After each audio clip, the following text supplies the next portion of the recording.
Quand j'arrive à Douala, Koto, à cette époque, il n'était pas à la maison pour des raisons de travail. Il partait de la maison quand il avait beaucoup de travail à faire. Et au sein de l'espace familial, il n'avait pas assez de... Il n'avait pas la tranquillité qu'il avait, la paix, en fait, comment on appelle ça, le calme pour être concentré. Alors, par moment, il prenait des chambres d'hôtel, il restait à l'hôtel pour travailler, pour être tranquille, pour se concentrer. Alors, Kotobas, je demande à ma soeur, il est où Koto? Tu peux mettre un fond, s'il te plaît, un fond sonore, un truc un peu doux, s'il te plaît. Il me dit, Koto, il est à l'hôtel. Parce qu'il travaille, à l'époque, il travaille avec cet artiste, mais il s'appelle encore, c'était un jeune artiste, Pandestar, je ne sais pas ce qu'il devient, je n'ai pas de nouvelles. Il travaille avec Pandestar, il réalisait l'album de Pandestar. Alors, Koto, moi j'arrive sur Douala, je passe la nuit dimanche. Le lundi, je me réveille. Je sens une atmosphère pas normale. Il y avait plein de brouillard dans la ville de Douala. Un brouillard fou. Ça, c'était le 19 ou le 18, je pense que ça devait être le 18. Le 18 novembre. Une atmosphère pas possible. Alors, je me rends chez une amie à Daïdo. Et je lui dis, ma copine, tu vois pas que le... Qu'est-ce qui se passe? Pourquoi c'est comme ça? Il y a le brouillard. On dirait on n'est pas encore au mois de décembre, parce qu'au mois de décembre, voilà, il y a le brouillard dans la vie. Vous voyez, l'atmosphère change un peu, il fait un peu plus frais. Je dis, mais pourquoi est-ce qu'il y a le brouillard? Je me sentais toujours pas bien. Je dis, écoute, je vais rentrer. On a passé quand même quelques heures ensemble, parce qu'elle me manquait. On est rentré. Je suis rentrée à la maison. On a passé la journée de lundi et puis la nuit tombe, on dort naturellement. Un coup, j'ai envie d'aller le retrouver à l'hôtel. Et comme je savais qu'il était un peu... Il n'aimait pas qu'on l'embête, en fait. Il n'aimait pas, quand il est en train de travail, il ne faut pas l'embêter. Il pouvait s'énerver et te taper, en fait, te jeter son bâton dessous, ou bien que toi, je voulais, par respect, j'avais beaucoup de respect pour lui. On était amis, frères et tout, mais il y avait le respect. Mais on était amis, quand il fallait blaguer, on parlait de tout, il n'y avait pas de tabou. Mais il y avait ce respect, c'était même plus le respect, c'était la peur. Il avait instauré, j'avais peur de Kotoba, c'est-à-dire peur, mais j'avais le respect. Et c'était ça, en fait.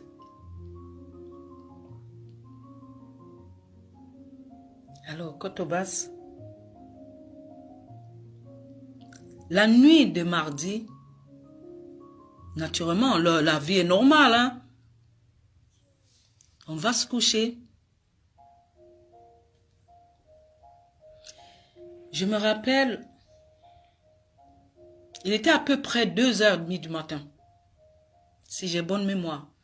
Entre 2h et 2h30. Tout le monde dort, la concession, elle est calme. On entend cogner sur le portail. Ça cognait tellement fort, ça sonnait la sonnerie du portail. Et ça cognait.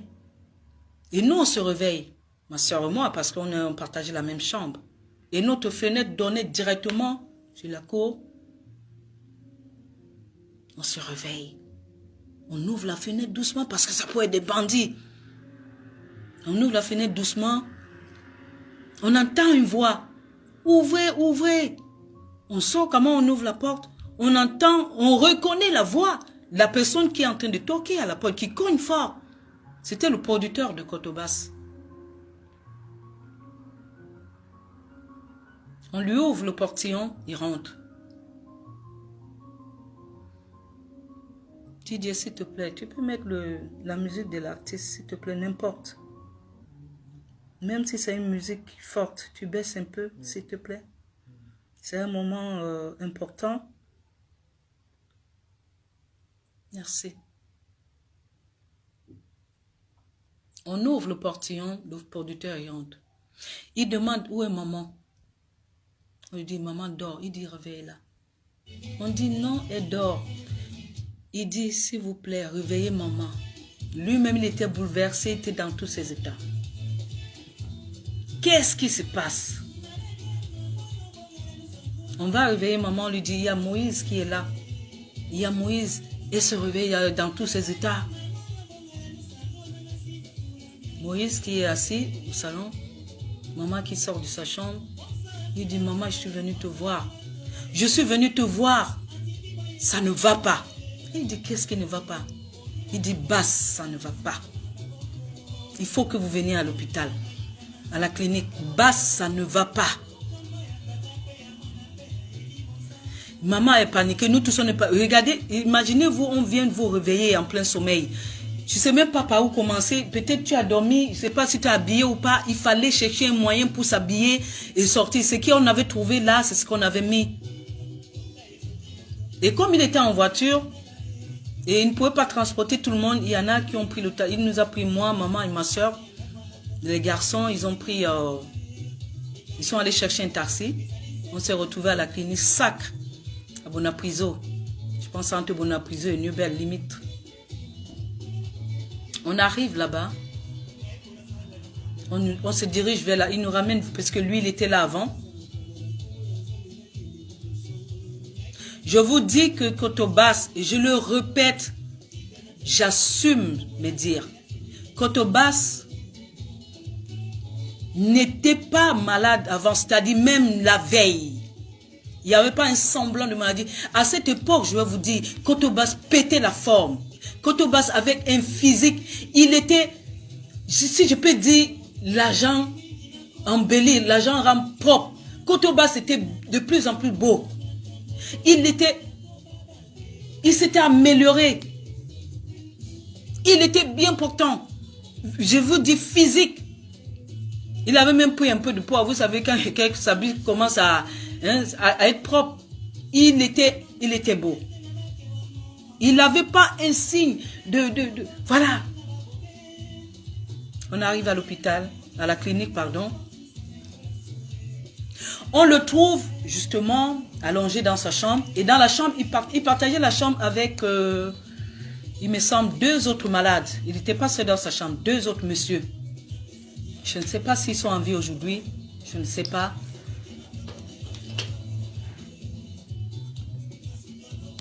Kotobas était méconnaissable. Mais alors méconnaissable.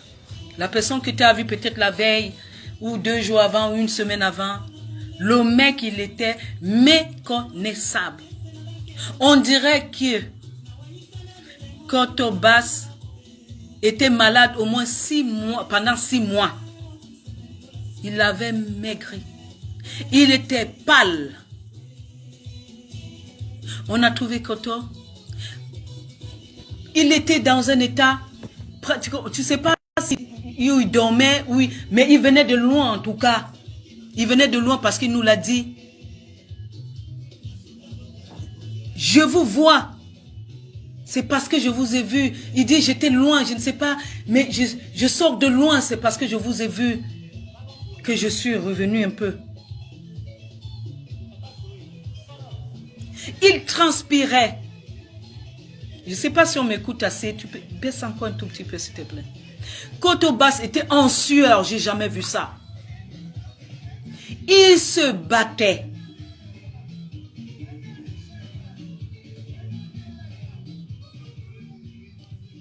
Kotobas transpirait comme quelqu'un qui sort d'un match de football.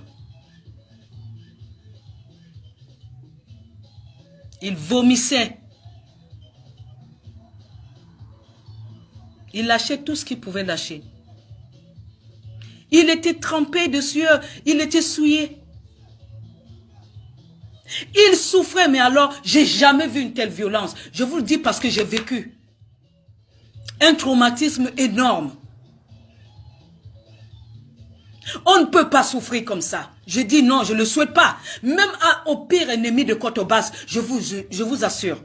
Kotobas a souffert. Qui parle parce qu'il est malade? Oui. Qui parle parce qu'il a... Je ne sais pas ce qu'il a fait. C'était ses dernières paroles. Je ne sais pas ce que j'ai fait aux gens. Il ne disait rien d'autre.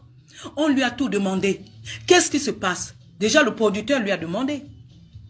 Qu'est-ce qui se passe? On a essayé de retracer un peu tout ça, c'est-à-dire le parcours, parce qu'il a travaillé en journée. Je vous dis qu'il était en studio. Apparemment, les problèmes ont commencé au studio. Il a commencé à ressentir des douleurs fortes pendant qu'il travaillait en studio. Il était au studio Makassi. Le producteur, voyant que ça n'allait pas, il dit ok, on va le... Il a demandé, lui, Koto Bass, qu'on le ramène à l'hôtel, qu'il essaie un peu de se reposer. Peut-être c'est une gastro, ça va passer. Mais rien à faire. Plus le temps passait, plus les douleurs étaient intenses. On l'a amené direct à l'hôpital, à la clinique là-bas. Le gars était en souffrance. J'aurais voulu ne pas vivre cela peut-être pour avoir cette image de Koto, de mon frère que je connaissais, que j'ai vu. Mais je vous assure que ce garçon a souffert. On dirait qu'on était en train de lui couper les boyaux dans son ventre. On lui coupait, je ne sais pas ce qui se passait, mais c'était un tourbillon de tout, je ne comprends pas. Je ne comprends pas. Qu'est-ce qu'on n'a pas fait? Ma mère qui était aussi croyante, ma mère a prié de tous ses dieux. Elle s'est agenouillée, elle a chanté des cantiques. Elle est arrivée au point où elle a dit non, c'est pas possible. Qu'est-ce que mon fils a fait pour galérer, pour souffrir comme ça? Lui, Koto Bass, le pire c'était que il n'y avait pas que, en plus des douleurs qu'il avait, il avait sa main droite qui était paralysée. La main droite avec laquelle il jouait. Et il disait, je ne sens plus ma main. Je ne sens plus ma main droite. Comment je vais faire pour jouer la basse? Voilà les dernières paroles de Koto Bass. On a pleuré de tous les mots, de tout ce qu'on pouvait dire. Ma mère, elle a pleuré. Mon frère Titi. Parce qu'à l'époque, ils avaient déjà une avance dans la foi. Nous, moi je dis, je savais qu'il y avait un Dieu, mais je ne connaissais pas le chemin de Dieu à l'époque. On était jeunes. On était jeunes.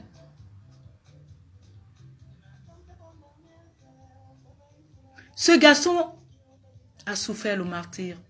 Je pense peut-être, les douleurs ont sûrement commencé vers 18 heures. Selon ce que le producteur nous a dit. Entre 18 heures et toute la nuit, c'est comme une femme qui est en travail qui va accoucher.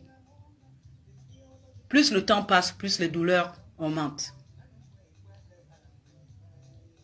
On lui a injecté une série de, comment ça s'appelle ce produit, du Valium. Pour atténuer les douleurs, au moins qu'il puisse dormir. Koto Bass n'avait pas de... Il ne trouvait pas le sommeil. Il criait sans cesse. Il criait, il était essoufflé de douleur. C'était violent. Mais je dis chapeau. Chapeau à vous. Je dis chapeau. Le coup a été réussi. Je vous dis merci. Merci. Mais Koto Bass est parti. Vous n'avez pas pu prendre son talent. Vous n'avez rien gardé de lui. Rien. Je vous dis, mais alors rien. Il est parti avec ce qu'il avait. Ouais.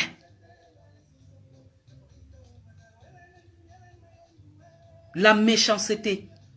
D'une méchanceté, j'ai jamais vu ça.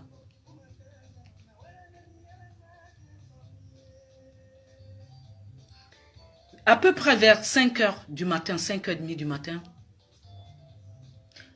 la dernière piqûre quand même, parce que les infirmières faisaient le tour, il n'y avait pas le médecin, hein, il n'y avait pas de médecin, il y avait les infirmiers, les aides-soignantes, qui faisaient le tour, qui se relayaient, ils étaient dépassés.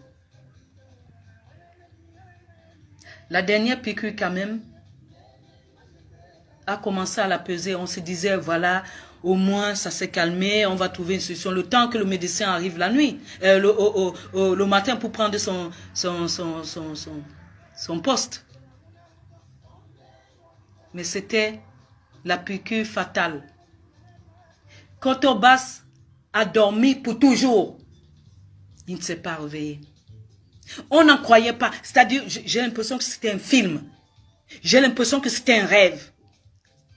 Ces colocataires de la chambre étaient étonnés. Eux, ils étaient malades. Koto les a trouvés dans cette chambre. Mais eux, ils pleuraient Koto Bass. Je pense qu'ils étaient guéris. Je me rappelle de ces messieurs. Ils pleuraient côte basse.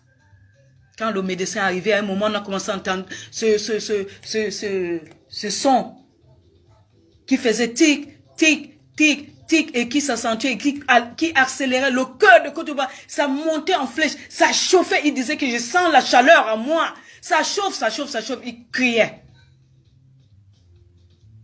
Quand les infirmiers sont arrivés, on leur dit non, Koto il dort, sûrement il a trouvé du repos. Il s'est apaisé un peu, il dort. Le monsieur il dit non, il dort pas. Son pouls ne bat plus, il est parti. Mais comment ça il est parti? La maman qui était là, imaginez une maman. Son espoir. L'espoir d'une famille. L'espoir d'un peuple. Ma mère, si elle n'est pas devenue folle ce jour-là. Ma mère était traumatisée à vie. Cette femme a souffert depuis son enfance. Elle a souffert, elle a vécu. C'est atroce. On ne fait pas ça. Je vous dis, on ne fait pas ça. J'ai dit, je pleure pas. Mais je vais pleurer.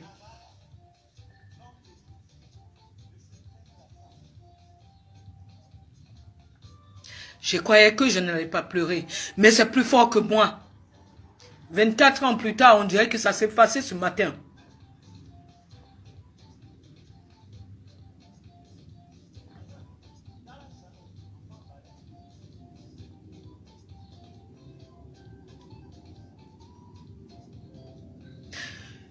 Je ne sais pas par où, je ne sais même pas où je me suis retrouvée.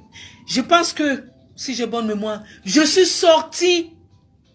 La première idée qui m'arrive, je dis, mais qu'est-ce que je vais dire aux gens? Qu'est-ce que je vais raconter aux gens? Qu'est-ce qui s'est passé? Je trouverai pas les mots pour expliquer ce qui s'est passé. Mais comment est-ce qu'on peut expliquer ça? Je courais dans toute la clinique. En pleurant, je pense que j'ai dû réveiller des malades qui étaient couchés. Toute la clinique, ça s'est réveillé. Même les malades sont sortis. Des malades sont... Il y avait des gens perfusés de partout.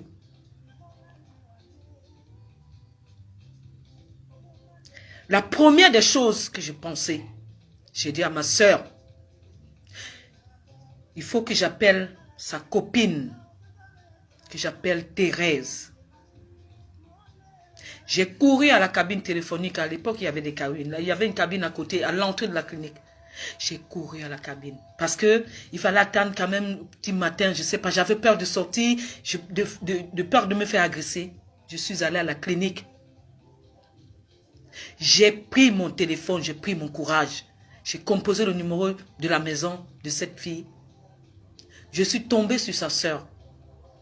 Je lui ai dit, est-ce qu'elle est là? Il me dit, pourquoi? Pourquoi tu as un cri? Qu'est-ce qui se passe? J'ai dit, viens mort, viens mort. Elle me dit, non, non, non, non, non, tu ne peux pas me dire ça. Viens était ici hier. Viens était ici hier. Pourquoi est-ce que viens mort? Il a fait un accident. J'ai dit, il n'a pas fait d'accident.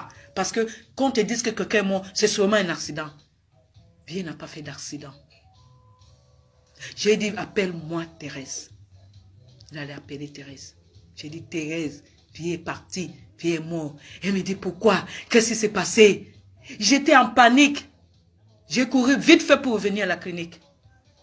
Pour retrouver les miens. Je vous dis, en 2 temps, en un temps, 2 mouvements, la clinique était sombre. Parce que ça venait de partout. Tout Nieu-Bel était à la clinique. Tout Bonapriso. Je vous jure ça. On ne pouvait pas sortir de la clinique. Les gens n'en revenaient pas.